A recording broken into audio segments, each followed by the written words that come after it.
Shalom, everyone. Itai Dvinsky, Shaliach at Jewish Colorado here, still in Denver, still at home. And it's been a few weeks since our last Israel update, so I will try to explain in a few minutes a bit about the political craziness that has been going on in Israel for the last few weeks. So here is what happened since our last update in Israeli politics in the last few weeks. Benny Gantz was not able to form a coalition.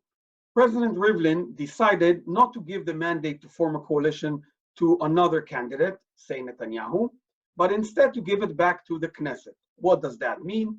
Basically, any member of Knesset who can provide the president with 61 signatures of members of Knesset who support him to become prime minister can get the mandate to form a coalition. Now, the Knesset has a deadline. That has to happen within 3 weeks.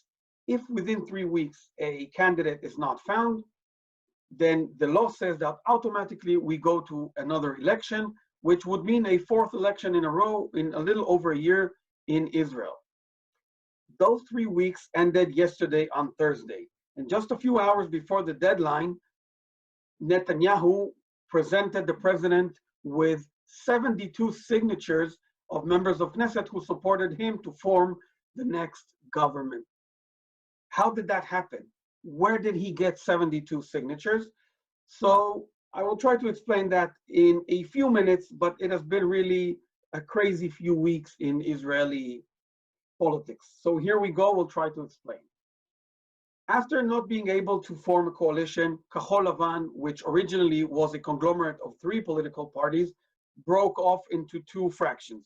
One kept the name Kahol Lavan, led by Benny Gantz, and the other, who went back to the old name, led by Yair Lapid. The reason they broke off was that Benny Gantz was willing to negotiate in entering a Netanyahu-led government, while the leaders of the other 2 political fractions, Lapid and Ya'alon, were not willing to. A few weeks ago, we were informed that Likud and Kahol Lavan had reached an agreement to form a emergency unity government. What does unity government mean? I remind you, this is a parliamentary system, which means we need a coalition. When we see the 2 big parties from 2 political sides join together into a government, that's what we call a unity government. It has happened before in Israel, and it's usually in times of great of war or great economic problems that need to be addressed in a unity government. And the reason they added the word emergency is to explain that the only reason they were doing this was because of the COVID-19 crisis. Now, that agreement is a long agreement. It's a few pages long, and it states many, many things.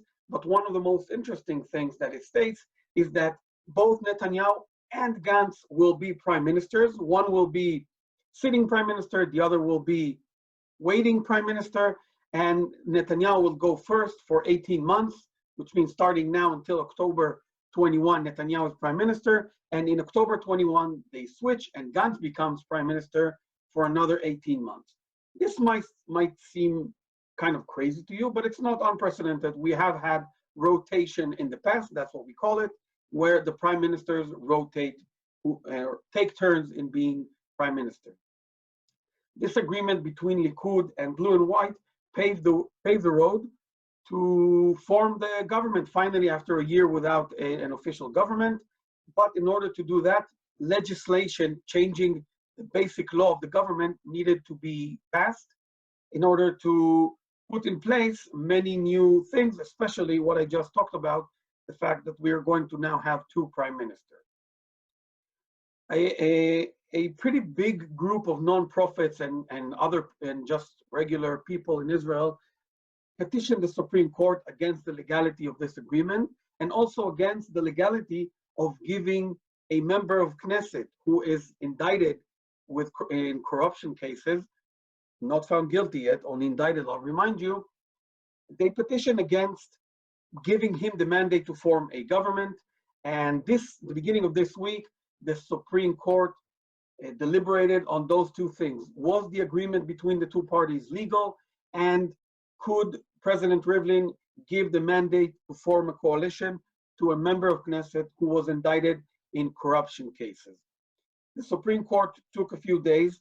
Both parties had to go back to the negotiating table and make changes to the agreement because of the criticisms that the Supreme Court justices voiced. But at the end of the day, they decided that there was no room to intervene. There was no room for a judicial intervention. And so Netanyahu can move forward with becoming prime minister, and the agreement can move forward. And what we saw in the last few days was a very quick legislation process in order to put in place everything that was written in the agreement to now make that into law. Why do they need to legislate their agreement? Why can't they just sign it? It's very simple. There is very little trust today between the leaders of these two political camps, and that's why everything was, to the last detail, was put into legislation so it could not be easily changed or overturned. Again, they have to trust each other that one will step down and then the other gets to become prime minister.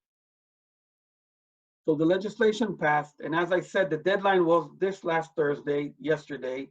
Netanyahu, a few hours before, presented the president with 72 signatures. The president then gave him 2 weeks in order to form a coalition government. But as we said, the agreement has already been signed, which means that they are now talking about swearing in the new government on Wednesday next week. Now, this was a very messy process to bring us to this point. There still are many open questions. For example, which other parties will be joining the coalition? Labor Party also will be, part of Labor Party will be joining, part will not. The Gesher Party, Orly Levy Abecasis, is joining, and another faction from Blue and White is also joining. So there are still many unanswered questions. It's still not 100% clear who will be a Minister of Interior and who will, basically the whole cabinet is still up in the air, and we don't yet have official names to all the posts. So there's still a lot of developments, but this seems like a very big step after over a year without a government in Israel. And we're looking forward to see what next week brings. And I will try to keep you updated as things develop. So I hope I was able to make some sense into this political mess, and Shabbat Shalom to everyone.